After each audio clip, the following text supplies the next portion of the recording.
He researched ufology, ancient civilizations, consciousness science. He is a subject and co-author of the international bestseller, The Reincarnation of Edgar Cayce, because he may indeed be the reincarnated Edgar Cayce. And his latest work is called The Ascension Mysteries, revealing the cosmic battle between good and evil. Here he is, and welcome back to Coast, David Wilcock. David, always a pleasure. Welcome back. Good to hear that you're still using my 12-year-old bio, but better than nothing. It's, you know what? It continues to just get better and better and better. This book I had in Los Angeles. I knew we were going to do the interview with me in St. Louis, so I shipped it. And the UPS guy called me and said, "Are you sending a suitcase? What is this thing?" That's a big book. It doubles as an effective weapon when needed. Indeed, indeed. So what's new with you? I saw you, luckily, in Denver, where we taped another Beyond Belief episode, but you've hit a home run with this one. I didn't try to throw a glass of water on you this time. No, you were very nice to me this time. How come? Things are going really well. It's very much like akin to giving birth when you have a book like this, and this has been an incredible labor. I concocted this thing as a result of people giving me briefings about the history of our solar system, and it's a very strange story that starts with people that had extremely high technology, apparently some 2+ billion years ago, and they used a material called transparent aluminum and built these obelisks and pyramids on moons, not only all over our solar system, but apparently at least 12 or 13 neighboring stars as well. So this was a very, very prolific and widespread civilization, and then they just vanished. And that's what everybody calls the ancient builder race. And when you start talking to people on the inside, everybody knows about this thing. And I'd never really heard about this before 2014. And then I got this authorized disclosure from the United States government from a high-ranking official who'd worked in both the Reagan and the Clinton administrations. And he gave me all this stuff, and he said, "David, we don't want to put this on the news, so we're going to hand it to people like you, and then you get to put it out there first, and then later on we're going to come in and prove that you're right." Well, that part hasn't happened yet, but I did my due diligence, and I took what they told me, and I tried to combine it with as much scientific research as possible. And ultimately what we're doing is we're charting the history of a refugee group that apparently crash-landed on Earth 55,000 years ago and became what most people are now calling the New World Order. These people apparently do trace themselves back to a race of extraterrestrials that came here. Basically, they got marooned. Their ships, they were in a war, they got shot at, their ships were billowing fire and smoke, and they crashed on Earth, and they didn't have enough techie guys to be able to figure out how to rebuild them to get off the planet again. And nobody came to save them, I guess. Nobody came to save them. In fact, people were coming to kill them, so they had to go and hide. And this is all considered common history. So I really feel, as far out in sci-fi as all this is, I'm really just trying to be a historian. And there apparently are many ET groups that have been refugees here, some of which interbred, some of which did not. And this is really just tracing the one that has the most intrigue for us now because they happen to be running the financial system and a lot of Western governments. Now, David, the intriguing part of this book is the subtitle, as far as I'm concerned, because revealing the cosmic battle between good and evil. Tell me about that battle. We're starting to get into it right now in terms of what I'm describing with this refugee group that crashed here. There's a very interesting process involved in ascension. And ascension, of course, is not just a Judeo-Christian concept. Ascension is something that appears in Islam, it appears in Buddhism, it appears in Hinduism, it appears in Jainism, it appears in Celtic lore, it appears in Irish mythology, Native American spirituality, you name it. 35 different ancient cultures around the world, as you always hear me saying, because this goes back to something Graham Hancock was writing about back in 95. 35 different ancient cultures all talk about ascension. and they all give a very similar setup that includes this idea of a massive cycle of 25,000 years on Earth, and that it wraps up at the end. Well, what is ascension? Ascension is ultimately the spontaneous evolution of the human being into a higher form. And if you want to get to what that means, you got to look at things like the teachings of Christ. And I'm not a Christian here. I'm not trying to push one religion. I mean, I have very strong sympathy with Christianity in terms of the core message that it teaches, because I think that message is dead on the money. But I also don't want to disregard the value of other contributions from other teachers. Right. So I think that when we look at this thing, ultimately, how loving we are, how kind we are, how compassionate and forgiving we are is the key. And we're in kind of a matrix or hologram in which there are adversarial forces, both in terms of what we would think of as spiritual and in terms of what we would think of as extraterrestrial, in which case they're more flesh and blood based, and also people on Earth who help them, i.e. the New World Order cabal folks. And this battle is very real, and the negative has every incentive to try to keep us enslaved, because they actually feed on that. We generate an energy that they use for sustenance. They call it loosh. Loosh? Yep, and it's based on Lucifer. That's where it comes from. Boy. So loosh is what we generate when we have anger, when we have fear, when we have jealousy, possessiveness, competitiveness, stress, pain, depression.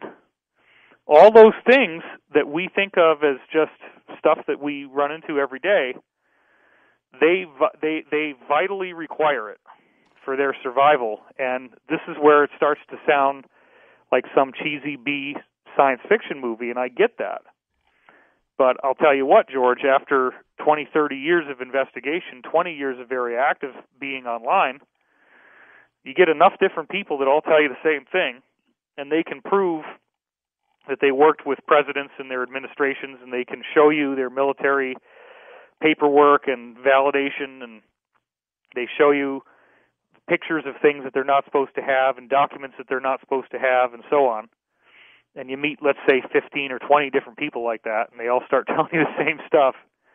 After a while, you got to use Occam's razor, the old philosophical That's right. argument that, it's probably true.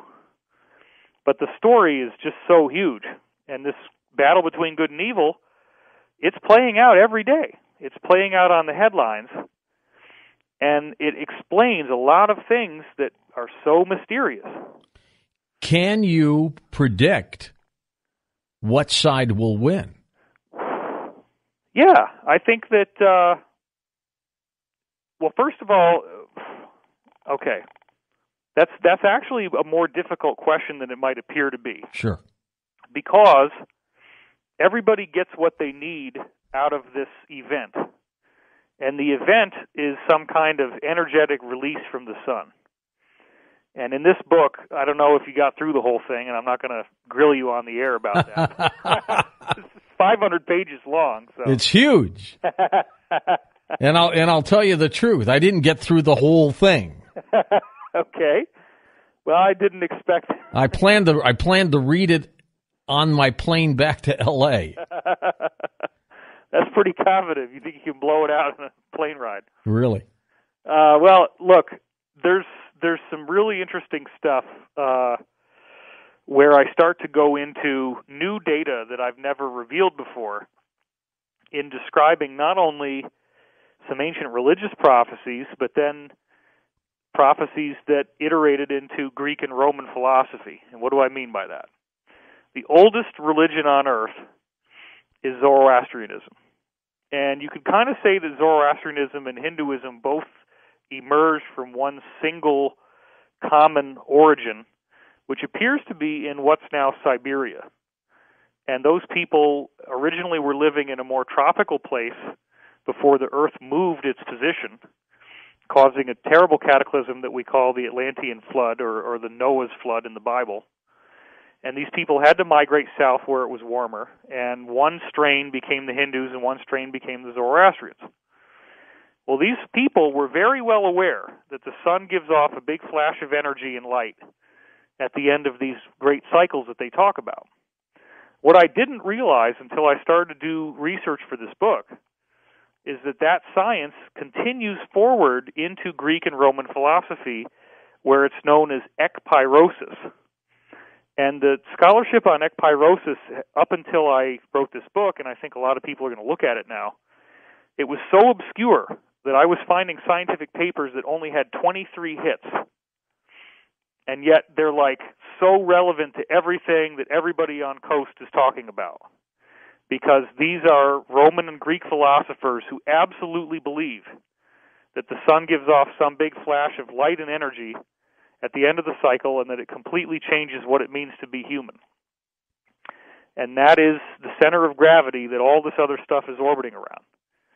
It's a very interesting discussion because we like to think of a steady-state universe in which everything just kind of keeps ambling along and does its thing, and it's boring, and it's, I can pretty much see where this is going. Actually not. If the sun does this thing that the Zoroastrians told us about, and the Hindus told us about, and Jesus tells us about, and Buddha told us about it, and everybody tells us about it, the ancient teachings.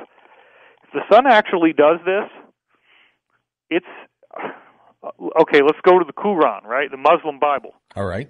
The Quran. It says that time stops, and that is also reflected in the Egyptian scriptures, including things like the Emerald Tablets and some other scriptures as well.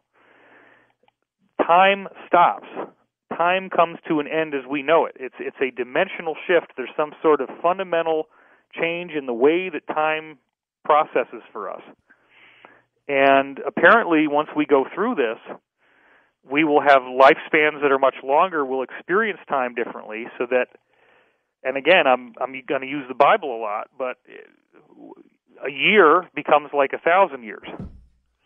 So, in other words, you could live for what we would think of as 80 years of our time, but now it's like 80,000 years. Or almost somewhat like Methuselah. Exactly.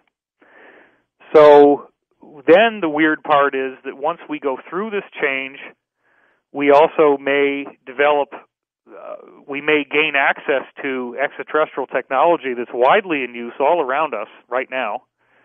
And these people have made a unified agreement not to show themselves to us at this time. They can only give us little mysteries and occasional sightings, which, of course, these days, even a very good quality sighting can be disputed on YouTube because of the ubiquitous presence of motion graphics and computer animation. You don't know if anything's real anymore. It would take a very massive sighting over a major urban area that, thousands of people film with their cameras from different angles. That's what it would take to really break the wall down. Didn't we get that in 97 with the Phoenix Lights, David? We got it in 97. We got it in Mexico City, 1991. We got it in 1945 with the Battle of Los Angeles. We got it in 19-whatever it was with the Fatima sightings of Portugal, where 90,000 people see a silver disc. This is around 1914. They actually thought it was the sun coming down, which I think is a little ludicrous. I think it was a flying disc. Yeah, and it created rainbow colors all throughout the sky. And after this event was over, it had been soaking wet. Everybody was soaked to the skin, and yet when the craft disappeared, everybody's clothes were completely bone dry. And that is obviously an advanced technology. They called it a miracle. They also saw what appeared to be flowers coming out of the sky, but they were holograms because when they hit the ground, they disappear. Little white flowers. That's right. So, look, 90,000 people saw this. The Battle of Los Angeles, over 1,000 eyewitnesses. Apparently over 1 million people actually witnessed it to some degree. They took the craft that was seen and they put a little periscope on the top, and that's what you see in the movie version of War of the Worlds. So, but it's just that, 1952, right? You have a whole fleet of ships that fly over Congress. If that had happened now with people's camera phones, it would be all over. Oh, sure would. So we're just waiting for the big one. And I think once that happens, well, I don't think. I mean, it's pretty obvious that everything changes. And if you just look at what's happened in the last couple of days, George, and I'm sure you probably talked about this on your show, and I may be redundant here, but just like you haven't read my whole book, I haven't listened to your whole show. So there you go. Oh, but you have listened to the whole show. Well, in the last few days, they're telling us, and they, when I say they now, I mean mainstream media outlets that are taking their hints from things like AP, Associated Press, with the wire service, right?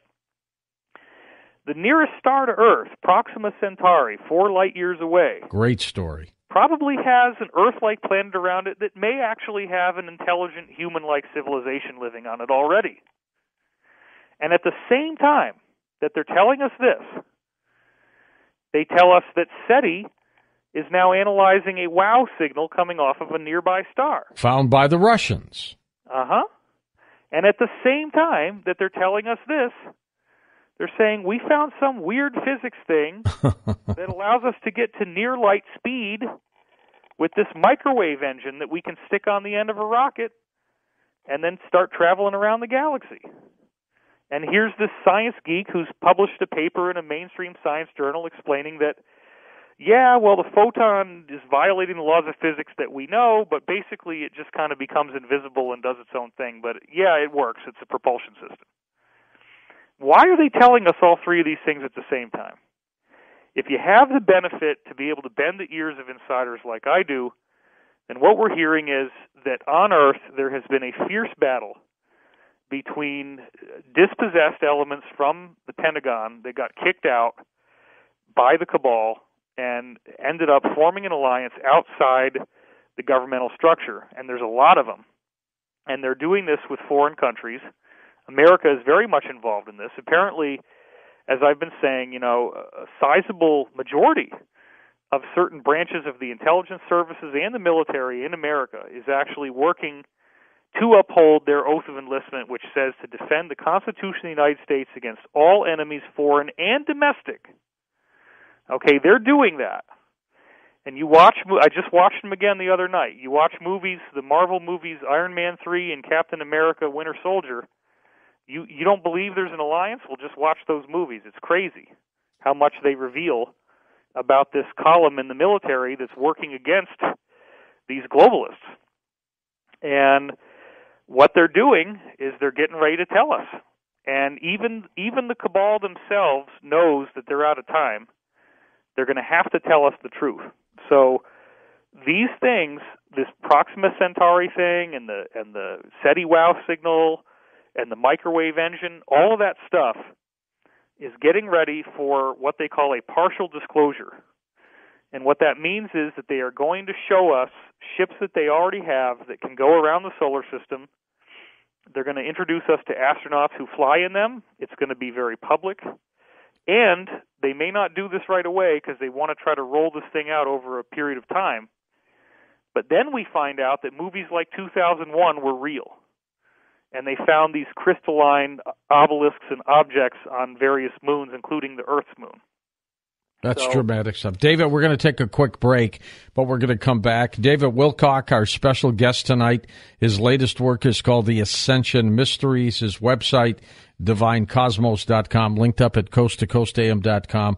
When we come back, we'll continue talking with him about this difference between good and evil. And also, he's got some incredible information of the secret space program. And welcome back to Coast to Coast. David Wilcock with us, his book, The Ascension Mysteries. It's an amazing book, and it is a huge book, but it talks about the battle between good and evil. And David, I want to talk a little bit more about that and then get into the secret space program. And, of course, you and Corey Good do programs for the Gaia Television Network that are just riveting as well. You've been doing this for a long time, but you went through some personal struggles yourself, did you not? Absolutely. The whole first half of the book is a description of that. And how did you pull yourself up from the bootstraps to get to where you are now? Well, in the book I describe how we are all living, I was born in 1973. I'm 43 years old now. I grew up in the mass nuclear suicide cult portion of American history. Huh. They could fry us at any time. It's very likely, and there's not a damn thing you can do about it. So just, we had these nuclear war drills at school, which they called an air raid drill. But this is a lot more than an air raid, and, I don't really know what the heck it's going to do when you hide under your desk and cover your head. Not going to work. Mushroom cloud is coming. I know it. Not going to work. It's crazy, right? And then there was this thing on TV called The Day After.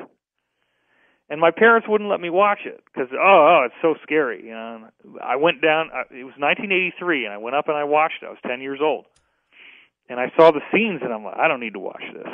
It was just scenes of mass destruction. The world had been nuked. And what people don't realize is that the people that put this kind of stuff out, they're aware that our thoughts are a lot more powerful than we realize. And so the cabal folks are trying to use the power of our consciousness against us. They're leveraging that against us. That's what's so shocking about this. They're not coming at it from a perspective of ignorance. They're coming at it from a perspective of great wisdom, and they use our ignorance for profit. So I have a personal story in that, because you read my life account as it's described in this book, and I do basically take it from birth straight up through until I was 19 when I started to break into the UFO stuff and get insiders. And I started out as a very advanced child prodigy. Were you good in school? Oh, yeah. I mean, everybody hated me. Everybody hated me. That's why I walked out unpaid for your lunch. And I still haven't been paid back by you. No, you haven't. After all this time. Really, kids did not like you in school? Oh, my God, no. I was bringing a book to school that was how to develop your ESP ever since I was 7 years old. Oh, my gosh. I put a white piece of paper over it and wrote free reading on it, and if you take the book, you can still see the indentation where it says free reading if you hold it under a light.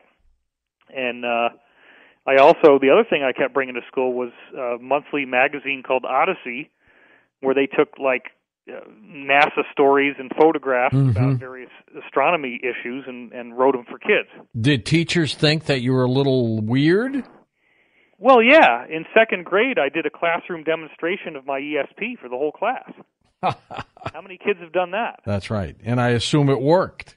Yeah, I had a psychic club. I talk about this in the book, where the kids, I had a group of I forget how many exactly. I think there was 4 kids, maybe 5.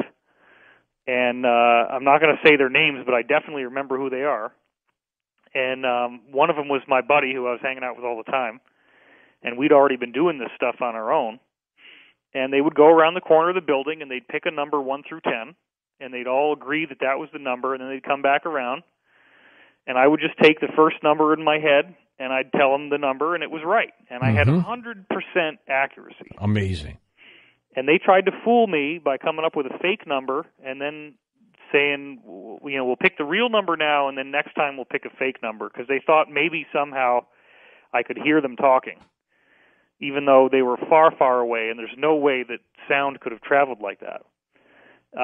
So they come up, and I pick the number, and they're like, yeah, you're right. And they walk away dejected. And then I see one of the kids,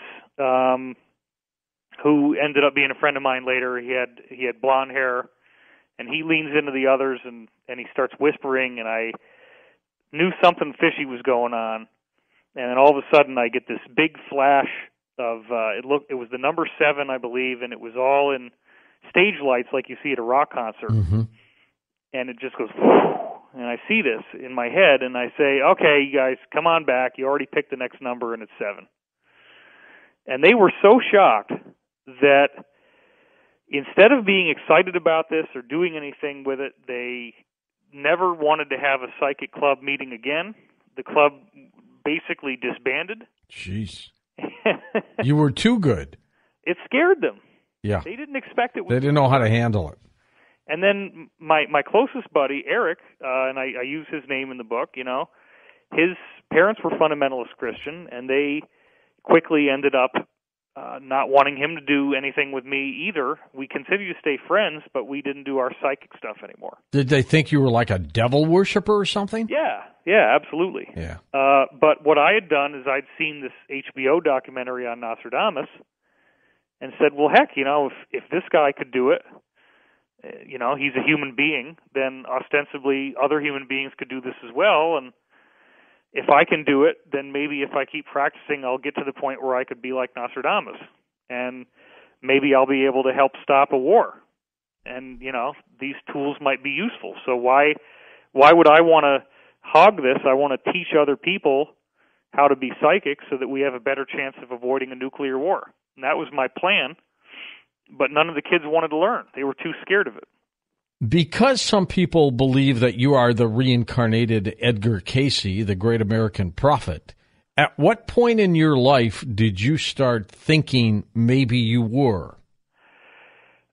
That didn't occur until 1997, and it was in the summer, where I had been working with a hypnotherapist named Skip Weatherford, and he put me under hypnosis, and I was doing readings at the time. I'd been doing them for a year.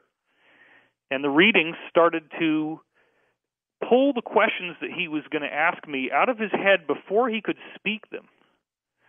And for him, that was the TKO. All resistance to the idea of what was going on being fake, all resistance to the idea of what was going on being real was gone. Because this can't be done. Somebody can't just read your mind and answer your question without you having to say it out loud. And after that, he says, you got to come over to my house right now. And I go over there eventually, because I resisted at first. And then he throws this magazine cover down, and it's got a piece of white paper over the top, and there's a square cut out of the middle, and there's a face in the square. And it's an old photo from the early 20th century of a guy with a really tall, like 2.5-inch tall, starched collar. And other than that, obviously antiquated detail, it's my face, exactly. And he says, no, who's that? And I knew he was a member of the ARE, the Cayce Group, and they have a magazine called Venture Inward, and I knew that he was a subscriber to that magazine. I said, well, I'm thinking it through, saying, well, that's got to be Venture Inward, and that's got to be a picture of Edgar Cayce. And I say, well, that's Edgar Cayce. And he says, yeah, but who else does it look like? Then I went to Virginia Beach in October of 1997, and all of the high-level Cayce people working for their organization, including the director of their magazine, the art director of the magazine, people of that level, all were recognizing me as Cayce reincarnated. Had they met you before? No. I moved there because I believed that the Cayce readings may have been right about the prophecy that California was going to sink into the ocean in 1998. Gordon Michael Scallion was on Coast to Coast a lot back then, and that's right. He seemed pretty convincing at the time. He turned out to be very wrong. But he was convinced everything was going in 1998, and I said, well, if Cayce said that Virginia Beach is a safety land, then that's where I want to be. So I got to get there before 98. But then later on, I found out that Cayce had been influenced by a negative entity called Halaliel, and that those readings that talk about California sinking were from the negative entity. Most of the people that wrote books about Cayce didn't realize that his own group later repudiated those prophecies and said they're not true. Well, are they not true because of the date, or are they not true because of the event itself? Well, it does appear that we may have some type of earth change scenario, but the time was certainly wrong. Right, big time. And what you experience as this goes on really has to do with what timeline you're on. And if you're on a positive timeline, then you won't experience any catastrophes. It's like a break in the flow of time in which what you experience is essentially what you've invited, and apparently only the most evil folks are actually going to see some kind of catastrophic event take place. And we may not even, if we're on the other timeline, we may not even realize that timeline occurred. That's how strange this thing is. Well, it's uncanny, the resemblance, ever since we interviewed you and Winfrey about this. Well, I want to point out, just bizarre. So people don't get the wrong idea, the book doesn't even go into that. That's later in the story. This book kind of is this book you're talking about, yeah. Right? The Reincarnation of Edgar Casey book's already been written. My next book that I write all by myself will probably get into all that stuff in a lot more depth. Okay. Now, let's talk about the secret space program. Sure. You have looked at this for some time with Corey Good. You've got a program on the Gaia Television Network that has startled a lot of people. What do we know about this secret space program, David? Well, let's go back through time for a little bit, and let's talk about the idea that Atlantis is not the only civilization that rose to prominence on Earth. There's been many, many, many of them. And they rise and they fall. They rise and they fall. And some before Atlantis. Oh, many before Atlantis. Yeah. And that's actually what the Egyptian priesthood told Solon, who then told Plato, which Plato leaked when he wrote Timaeus and Critias and got in so much trouble for it. That's where the term Atlantis came into the common lexicon. So they said, the priests of Egypt said that there had been many other civilizations. And in those civilizations, it's very common that a breakaway group forms in which a higher level of technology is developed than what the people have. And those people form a closed elite. They go out into space. Pretty soon they discover the ancient builder race stuff. They discover all these really cool obelisks and pyramids made out of crystalline material on moons and planets that are all throughout our solar system. Most of the moons in our solar system have these things, apparently. Mm-hmm. And they break away, and then if there's some kind of catastrophic event on Earth, they're not there for it, and they're off on somewhere other place where they're safe. So you have to understand that this idea of a secret space program is way more complex than most people's imagination can tolerate without some coaching, because we are surrounded by dozens and dozens and dozens of different extraterrestrial civilizations that not only visit us, but this is their home, and that's a very important point. There is such a need for space, for living space on the moon, that the backside of the moon is just developed out as much as you can handle. There's no space left that hasn't been settled, and apparently, according to some insiders we have coming out of the Russian side of things, it's so busy on the night side of the moon right now that it looks like Manhattan at night. It's just totally loaded with light because there's so many different groups there. And there's also a very interesting phenomenon about the Earth in which it has a honeycomb-like structure where there are literally millions of giant cavities as you go down below the surface, and it can be miles below the surface. But once you get into these cavities, this interesting little rule of biological life in nature is that these cavities have these weird white mushrooms and little white crustaceans and things like that can live in there, and they have a bioluminescent bacteria on the roof that actually provides light. And so, sure enough, you can go in there, even in its natural state, and you can start with that, and you can develop it, and with a little technology, you can bring in trees and animals and plants and all the stuff we have on the surface and actually live in there. That's pretty dramatic. And there are a lot of different civilizations that are actually living inside the planets in our solar system.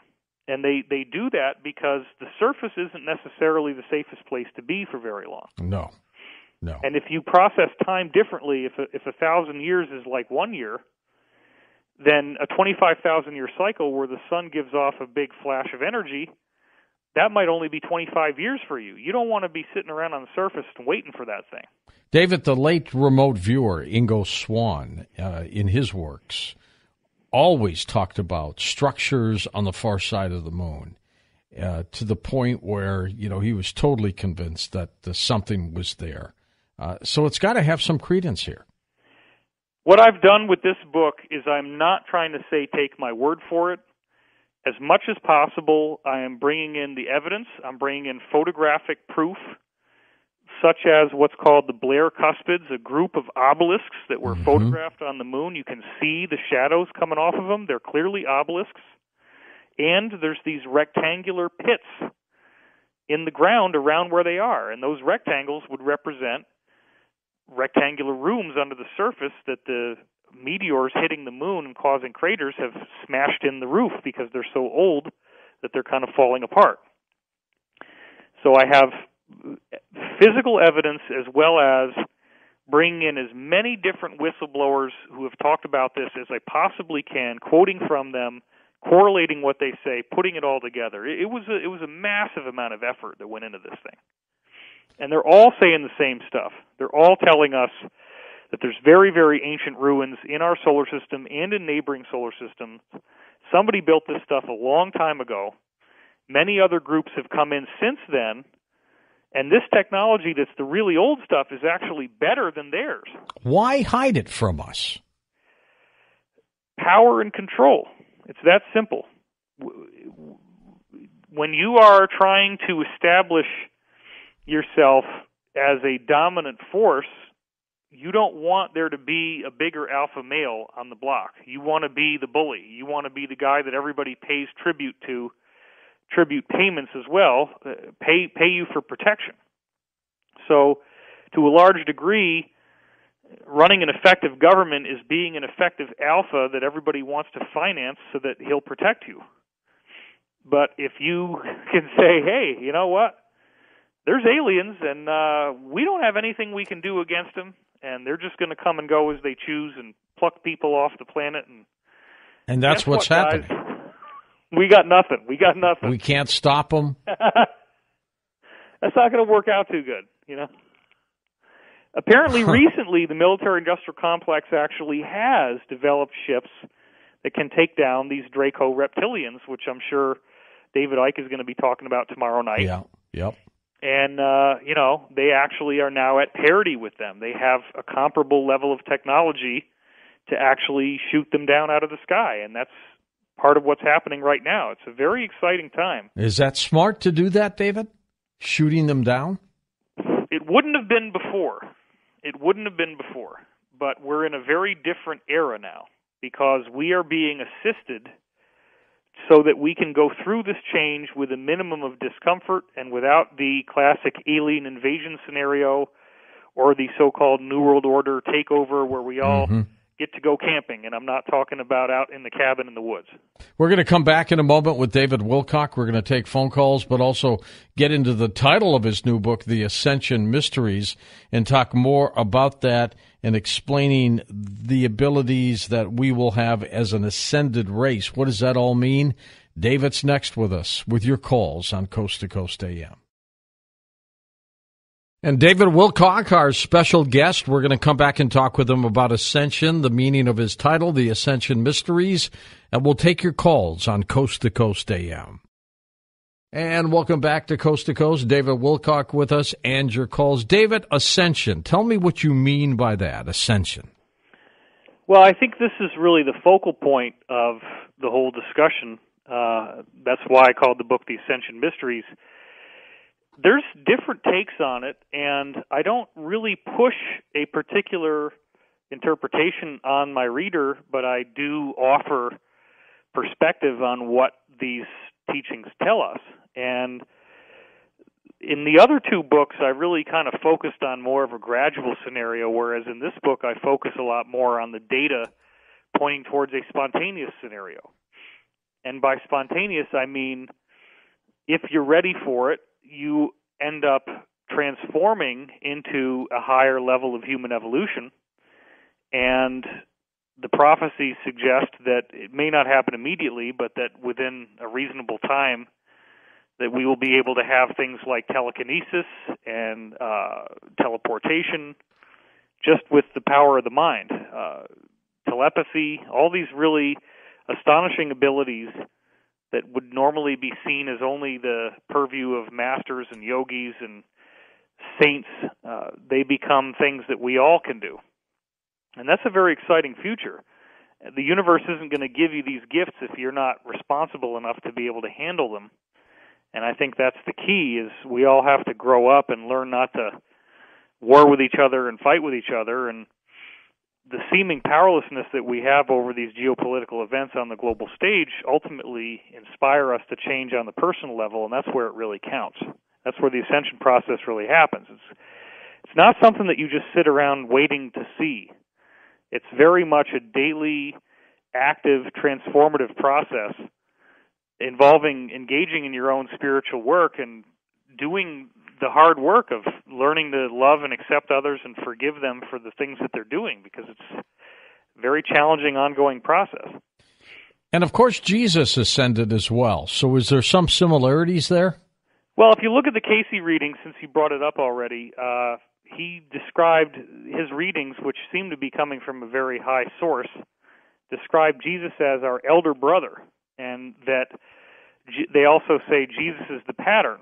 And what they mean is, and there is actually one quote in the Bible that wasn't sanitized where Jesus says, and it's John 14:12, where Jesus says, "As I do these things," meaning the miracles, "so will you do these things, and greater things."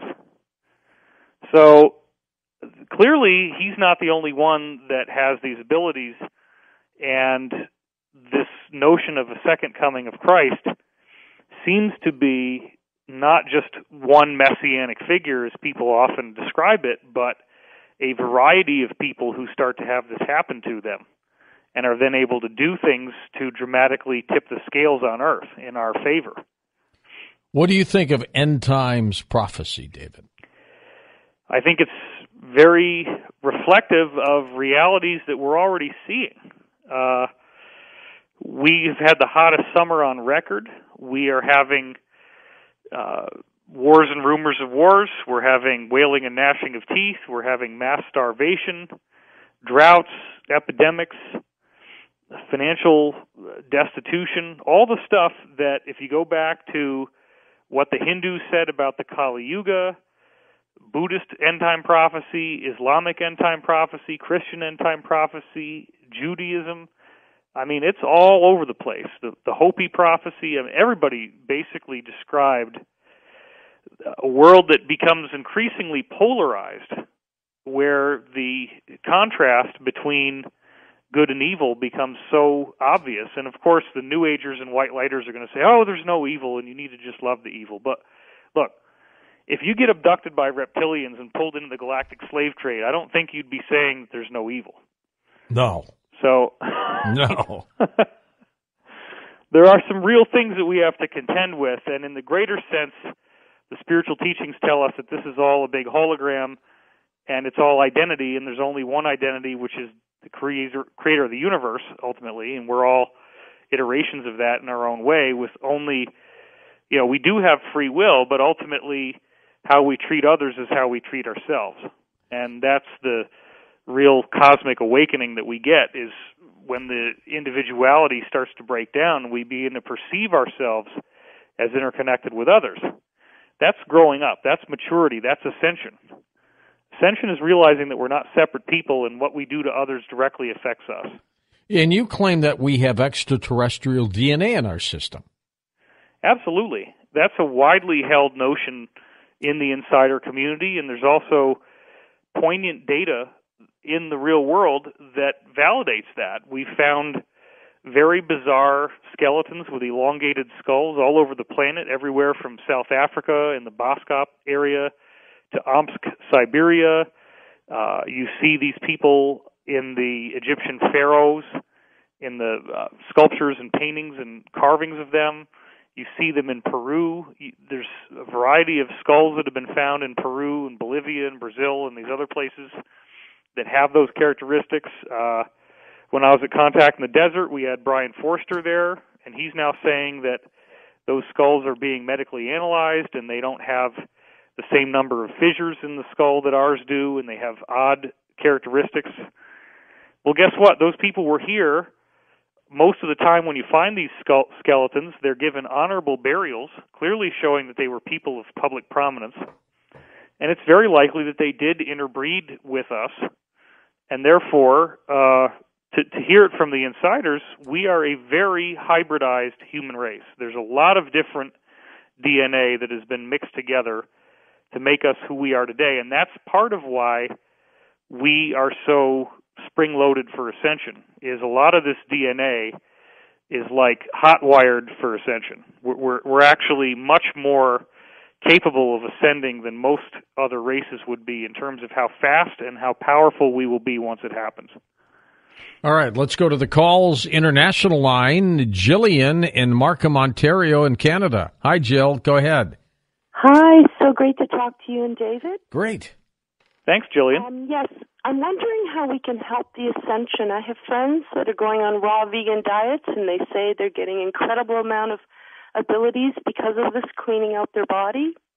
And if you've heard of this. Yeah, I did the vegan diet for 7 years, and I ultimately had to let go of it. I think that's a very important step in the right direction. My diet now would be considered paleo, and there are going to be whole groups of people that are up in arms when I say that, because veganism is like a religion. But I want to point out that the reason why you get such a payoff from doing it is that there are all these, what they actually call, and this is from guys that were in the Illuminati acting as whistleblowers who told me this, there are several different things in our regular food supply that they call weapons systems. And that would include citric acid as a preservative. Citric acid is extremely toxic.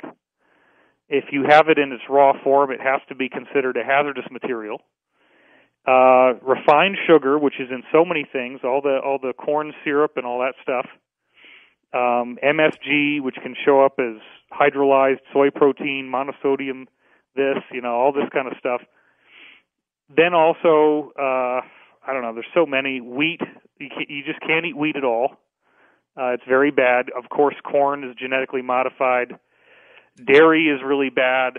So when vegans go vegan, they don't have dairy anymore. You're not getting all the growth hormones and all the weird stuff that they inject into the cows these days. So yeah, that diet will help you. What I do is I have a diet that has ethical meat blended back into it, but it has to be very high quality, where the animals are treated well, they're not put into any type of uncomfortable conditions. And so that makes my choices very limited. So my diet is still predominantly like a vegan, but I also use very high-quality protein sources at times. Have you always watched what you eat? No. I was very overweight from about 5th grade up until maybe the end of 10th grade. Really? Yeah, and that story of my weight loss and how I got over that when I was 16 years old is in the book. Yeah. Were you chubby overweight?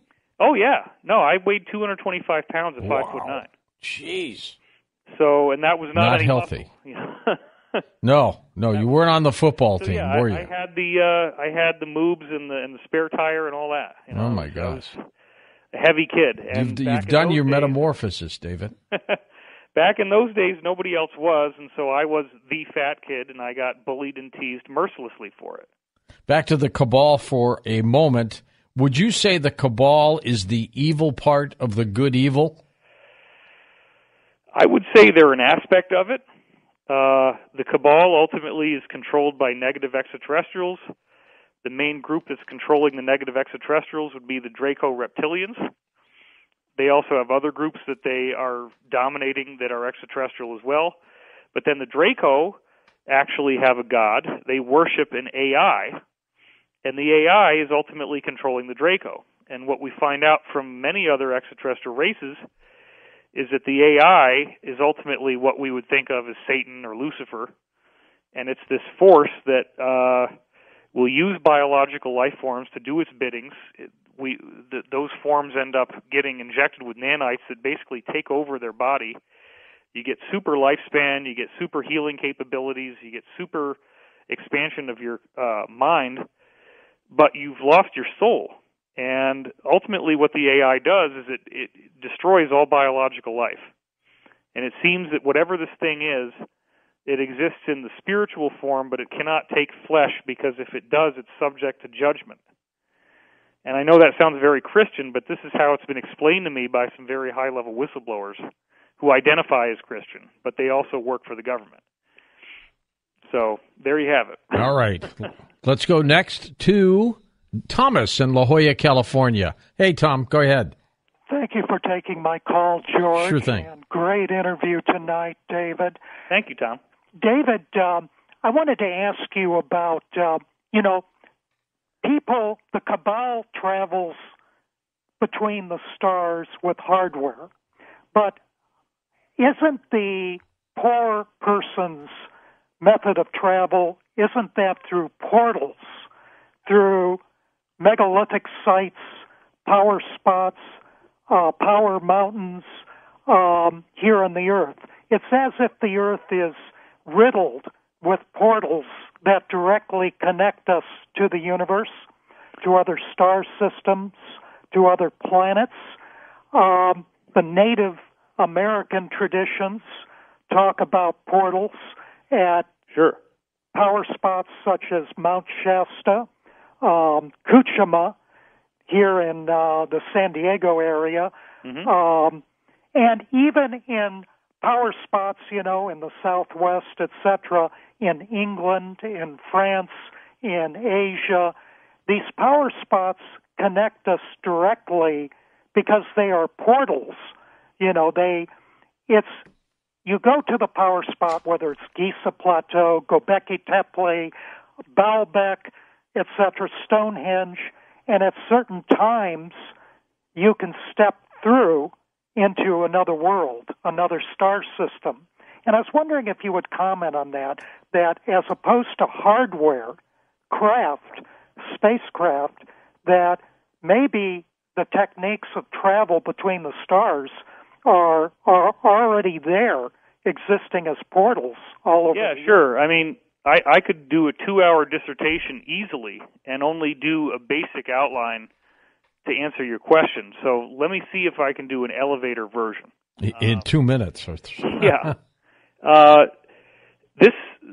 The new book, Ascension Mysteries, is essentially a companion volume to my original book, The Sourcefield Investigations, which is a cosmic encyclopedia, has over 1,000 academic references.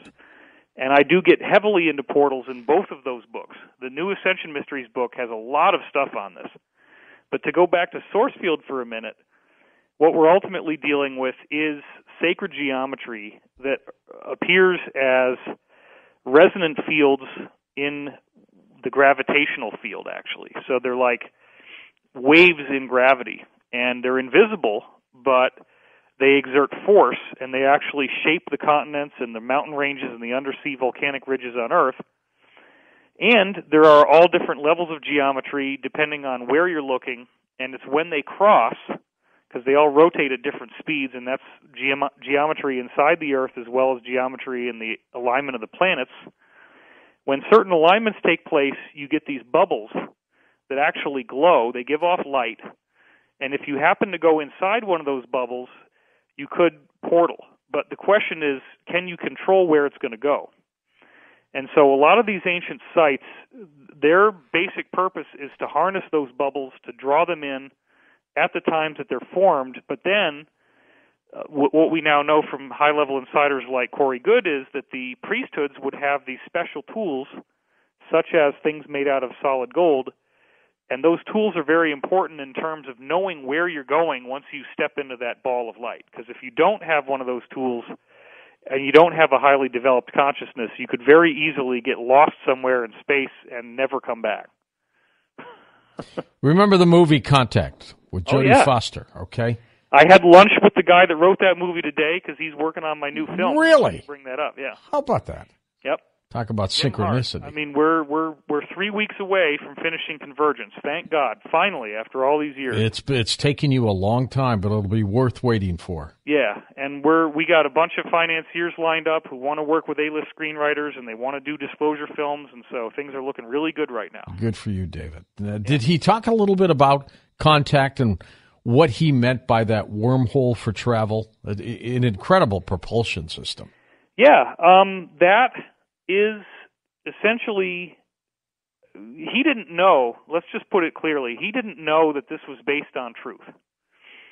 And we talk a lot about why did she see an apparition of her father, even though it clearly was some other being that was not her father.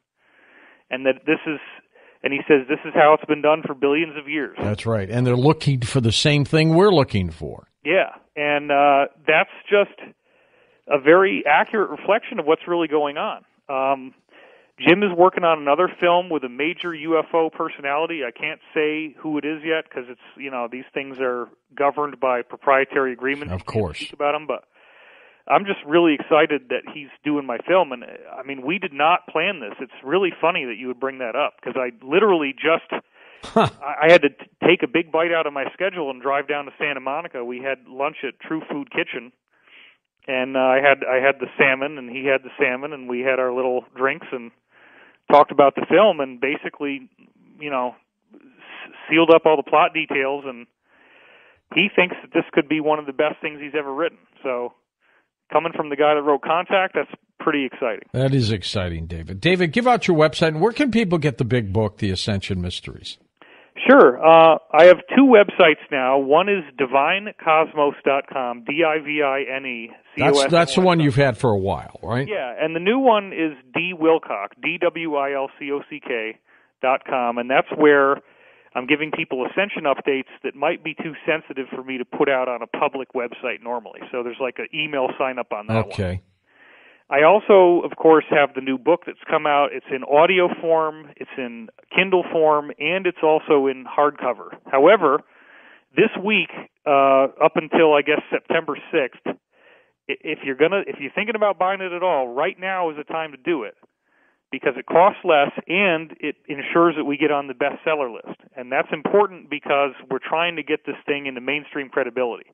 If I'm lucky, I'll be able to announce very soon one of the most famous rock stars ever on Earth is going to be endorsing my book with a tweet and a picture of himself holding it, and we've been talking about this. I was on the phone with him for 2 hours the other night.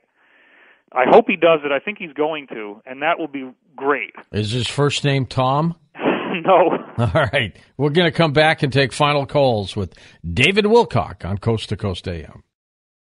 On our next Coast to Coast program, Doc Wallach joins us for the first couple hours from criticalhealthnews.com, followed by David Icke. So you don't want to miss that show. We shall be back in a moment.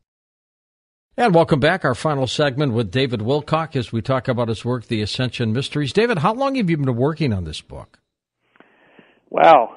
I guess the initial disclosure of this grand story of the cosmic history of our solar system, which I've only barely touched on so far, came to me in August 2014.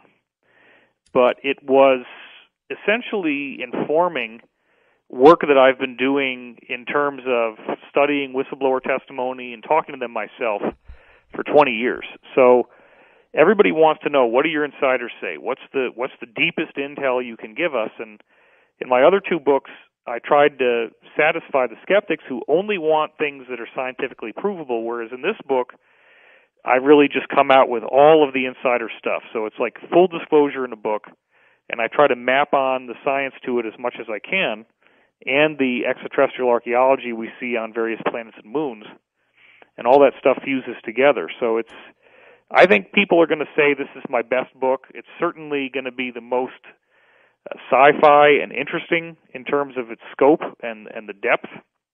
I'm very pleased with how it's turned out. So it's at least 20 years in the making, really. You know, as the Bible talks about good and evil, they talk about the fallen angels and such. Do you think that really happened, or were we talking about extraterrestrials? Fallen angels are extraterrestrials, as far as what these government officials are telling me. Yeah. And, they might have their own agenda. They might not be entirely truthful, but I tried to take their words and put them to task, and there is a lot of evidence that there was an extraterrestrial civilization here on Earth of refugees that did, in fact, crash land and had these elongated skulls, 300 IQ, larger brains, that they took over various continents that they landed on all over the planet and formed kingships and royal bloodlines, and that, in fact, some of them are still here. And apparently they exist in certain places where they wear these elongated hats, certain cities or cities within nations. And, it's a very contentious subject, but there are whistleblowers who I describe in the book, like Karen Hughes, who had somebody that met with leaders of the financial system, and one of these guys had a very strange elongated skull and very piercing blue eyes. All right, let's go to anything like a regular person. Let's go to the final calls here for you, Mr. Wilcock. Let's go east of the Rockies. Don in Augusta, Georgia. Hey, Don, you're up with us. Go ahead. Thank you so much. Tonight's topic is great, and y'all doing a good job. I can't agree with you more about what you're saying about fear being used as a way of controlling and manipulating people. I think when somebody's under stress or in fear, they can't use their abilities.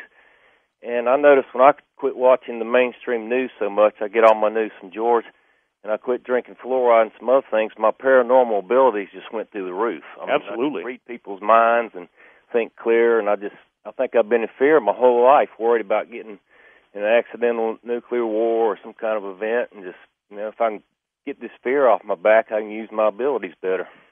Well, once you get rid of that fear, then you're no longer providing these negative entities with the food supply that they're using our planet as a farm for. That's really the bottom line, as crazy as it sounds. They live on fear, don't they? They actually do.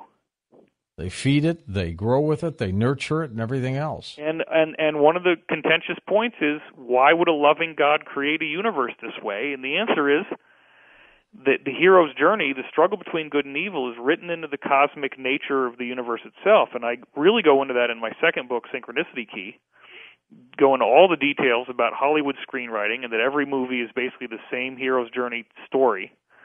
And you have to have a villain. And so the villain is given an incentive to do evil because they require it. And they either have the option ultimately of going positive, or else they essentially dissolve back into the pure energy of the universe. So you can't stay evil, but you can choose that path, and you can get power from black magic, and it really works. David, why was the God of the Bible so evil? And let me rephrase that. I can't say evil, but so aggressively mean about things. Specifically, you would be referring to Yahweh in the Old Testament. Right. And this is an area where the Law of One goes into detail about it in saying that Moshe, or Moses, was originally in contact with a positive entity, but because he was doing psychic parlor tricks and having people say, hey, man, take your staff and turn it into a snake, and he said, sure, check it out, that he ultimately lost his positivity from that, which, again, is contentious. It's a very contentious subject, but this is what the Law of One says, that the negative Yahweh was able to, it wasn't actually named Yahweh at all. It took that name, and that's the angry God of the Old Testament.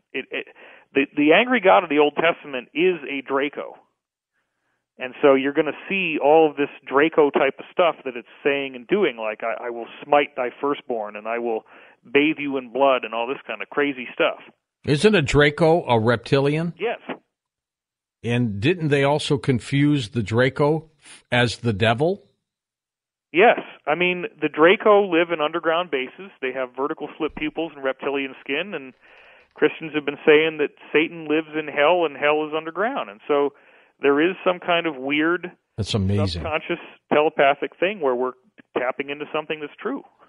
West of the Rockies, Wayne in Tacoma, Washington. You're on with David Wilcock. Wayne, hi. Good evening, gentlemen. David, I wanted to ask you if you think that the psychic abilities that you have can be achieved by people, perhaps maybe men's of people or something that can tap into other things, like Dr. Doom teaches, his program. Remote viewing, yeah. I believe that, intuitive ability, I just want to say this at the outset. I don't think that I have any special DNA or special power. I was fortunate enough to get into this and start reading books on how to develop ESP when I was 7, and I began practicing the exercises. And it was only after I practiced the exercises that I had my psychic club and that I did classroom demonstrations. Before that, I only had natural ability, which a lot of kids do, and it wasn't anywhere near as sharp as it was once I practiced. And so once we get a more formal disclosure of the truth and people understand what's really going on, then they're going to see, Wayne, that our lives are made to have this ability. And it's been taken from us by disinformation, by lies, by fear, by telling us that it's evil or it's negative. But again, even if you're coming at it from a mainstream Christian perspective, if Jesus is saying in John 14:12, "As I do these things, so shall ye do them," well, then Jesus is able to walk up to a woman and tell her who she cheated on her husband with and give the names. That's in the Bible. So if he could do that, then ultimately he's saying we'll be able to do those things as well. Remarkable work that you continue to do, David. Does it come to you via whistleblowers, some of it? That's a more recent phenomenon. I would say that originally, for many years, it was just straight-ahead academic research. And as a kid, I was doing a lot of academic research. I was reading books all the way back in 5th grade. I read a book from Francis Crick on DNA not being possibly random at all, but that it had to have been a divine design. I read a book called Body Language by Dr. Julius Fast when I was in 7th grade. It fascinated me because it talked about the subconscious and how it reveals itself in the way that we hold our bodies. I was reading books on lucid dreaming when I was a junior in high school, shamanism, all this kind of stuff. It was only later on when I found out that NASA knew that extraterrestrials were real since its inception and had been covering it up, that I began to very deliberately seek out people who had this knowledge. And for many years, I couldn't find them. And I was just a blogger writing stuff on the Internet back at a time when you basically had to have like a doctorate to be able to make a website. And I was lucky enough to get in early, and so people started to come to me because there really was nobody doing this back then. Very few people. And over the years, I built up a cadre of insiders who have impressive credentials. Many of them have come forward, others have not. And I just have tried to synergize everything they say together, both on Cosmic Disclosure and in this new book. I'm so excited. It's a major relief for me to finally be able to just tell the truth. And I'm not concerned about what the skeptics are going to say because I didn't write this for them. Without the fallout. Yeah, I mean, I've done 2 books that prove that I can show you. I mean, look, people wanted to give me an honorary PhD for the first book, just the first half of the first book, because you only need 120 to 150 references for a PhD. My first book has 1,000. Second book has over 600. The third book has something like 300. So, multiple PhDs worth of research in there. That's why I got, 2 shows on Gaia. That's why I'm on Ancient Aliens all the time, just like you are, George. We're, I don't know about you, buddy, but I mean, everywhere I go, people are like, oh, man, there you are. It's crazy what's happened in my life, especially in the last 6 months. It seems like everywhere I go, I'm now getting recognized. Everybody wants a photo. And I think that's just because I've done hard work, just like you have, George, for a long, long time. And I've just stayed in the game. It pays off. It pays off. It just took off. You're getting the information. Let's go to Dennis in Idaho. Hi, Dennis. Thanks for calling. Hi, guys. Hi, gentlemen. George, you amaze me with your knowledge about how the God of the Bible is depicted there as like a monster. It's a long, big discussion. You were spot on. George, I have a question for you first, the star of our show, our main guy, you and Tom. And then, David, I want to ask you a question about ascension, share something with you. Okay. Yeah, my first question to you, George, it's great hearing your voice. You guys are wonderful tonight. Your new book, I want to know about it, and where should I buy it? Okay, very quickly, Night Talk. It's available at Amazon.com. It's the cheapest way. So you just go in there and type in 2 different words, Night Talk, and the book will pop up, and you can order it that way. Cool. I read Worker in the Light, which was the other book you had before, and I really liked that. So I'm looking forward to seeing that. That'll be fun. And go ahead, Dennis, with your question for David. You guys are awesome tonight, yeah. And George, thank you for what you're doing with the electromagnetic pulse weapon. Oh yeah, I'm not going to give up on take that. Us out. That is so important. You're the star. That's awesome. What you're doing there. That would just take us out. So you're really doing something for all of us Americans. That's great. Thank you, David. My question to you, sir. You're amazing. I've studied reincarnation. I studied the world scholar, Dr. Ian Stevenson. Oh yeah, he's great. Yeah. I'm sure. I know you know about it and everything. So Absolutely. When you read about you a long time ago about how you were, it could be Edgar Casey reincarnated, it makes total sense to me. Well, yeah. So those who don't know, Dr. Ian Stevenson followed up on something like 3,000 different cases of children who allegedly remembered past lives. Yes. And then he found out that you could academically compare what they said to reality, and that they lined up, and also that in the cases where they did line up, because these 3,000 were the ones that worked, obviously some of them are not going to work, but a lot of them did, that these kids would actually look like the people they said they had been before. And the inheritor of Dr. Ian Stevenson's research is Dr. Jim Tucker, who I'm sure you've had on the show. Yeah. And he has now used police forensic face-matching software to prove that people who are genuine reincarnations of someone else have such a strong facial similarity that they could literally be charged with the crime that they committed in a past life. And my facial similarity to Casey is absolutely undeniable. It's been verified by multiple experienced portrait artists, by an orthodontist, by many different people who have credentials, and we have this weird thing with the astrology where it's the only time in 127 years after Casey's death where my planets line up so well with his. I had to be born when I was for that to happen. The likelihood of the face match and the astrology coming together, we've calculated as many billions to one against chance. It's just very unlikely that anything but the reincarnation hypothesis could be a factor in this. Let's go to Tom in Maryland. Let's get a couple more calls in here before we are done. Hi, Tom. Go ahead. Good morning, gentlemen. I'll make this quick so the other callers can get on. George, you're scaring me. You blaspheme the God of the Bible to the world. I'll pray for you, sir. I've been listening to you forever. I pray for you anyway. Thank you. I'll take all the prayers I can get.